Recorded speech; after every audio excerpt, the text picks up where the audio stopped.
İmam Əli haqqında uydurmalar və İmam Əli haqqında danışılmayan həqiqətlər. Bax, bu Quran kitabı. Mən hər gün Quran kitabına istinad edirəm. Bu da İmam Əli haqqında hal-hazırda sizə deyim, İnsan ədalətinin səsi, Əli və insan hüquqları. George Gordon yazdığı kitab. Əlinin İsa'dan üstün olduğunu deməyə, dinim İsa'nın Əlidən üstün olduğunu deməyə isə vicdanım icazə vermir. Cümləyə baxın, bir də deyirəm. Əlinin İsa'dan üstün olduğunu deməyə dinim İsa'nın Əlidən üstün olduğunu qəbul etməyə isə vicdanım icazə vermir. Tərcüməçi Famil Şirvanov. George Gordon. Alın oxuyun. Amma burada bir məsələ var. Bu, Əlini, İmam Hüseyni, Həzrəti Məhəmmədi və digərlərini bütləşdirmək anlamına gəlmir. Ən ali varlıq burada mənə baxan insan, sən özünsən. Bu kişilər hər biri bunu deməyə çalışıb insanlığa. Bəli, İsa da bunu deməyə çalışıb, Məhəmməd də ən ali varlıq insandır. Amma insan ola bilsə. Bütün dinlər bunu deməyə çalışıb. Dinlər insanı zəlil etməyə, kölə etməyə hesablanmayıb. Amma təəssüf ki, dini təbliğ eləyənlər, dini ortaya çıxardanlar və onlardan sonra o dinin üzərindən oyunlar quranlar.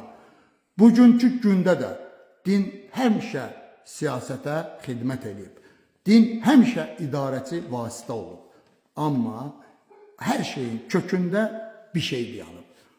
İnsana insan olduğunu, ali varlıq olduğunu sübut etmək, ona izah etmək üçün. Amma insan, o ali insan təfəkkürünə çata bilmədikdə artıq onu idarə eləmək lazımdır. Çünki ali insan təfəkkürü bütün əxlaq qaydalarının yazıldığı kodeksdir. Yəni, bir Rusun qız uşağı yox, bakirə olmayan qız almağı onun öz milli dəyəridir. Əsrlərdən süzülüb gələn. Amma bir Azərbaycanlı üçün bu da bunun öz əxlaq normasıdır. Bir Azərbaycanlı üçün qadın onun zinətidir, amma bir ərəb üçün bir qadın 4 kişiyə ərək gedə bilərdi. Bu da onun öz milli təfəkkürüdür. Və əxlaq normaları millətlərə, xalqlara, coğrafiyalara görə fərqlənib. Bəli, bu belə olub və zaman-zaman güclülər öz dinini, ideologiyasını başqalarının üzərində tətbiq edib və başqalarının, belə deyək, öz əsarətinə salıb, öz qaydalarını onlara tətbiq edib. Bəzi xalqlar sıradan çıxıb, tapdalanıb, yoxa çıxıb, bəziləri yaşayıb. Kim özünü saxlaya bilib, kim özünü qoruya bilib, kimlərsə tapdalanıb gedib. Amma bir çox millətlər, xalqlar ayaq üstə qala biliblər, onlardan da biri bizik. İmam Əli haqqında çox əfsanələr, çox rəvayətlər danışırlar. Çünki İmam Əlinin üzərindən ikinci bir din quruldu. Yəni, o da bir ağıllı adamın təşəbbüsüdür, aydınlanmış adamın. Çünki öz xalqını qorumaq üçün o da yaxşı bilir ki, dini göndərən göylə bir Allah yoxdur. Bu din nə üçün qurulub?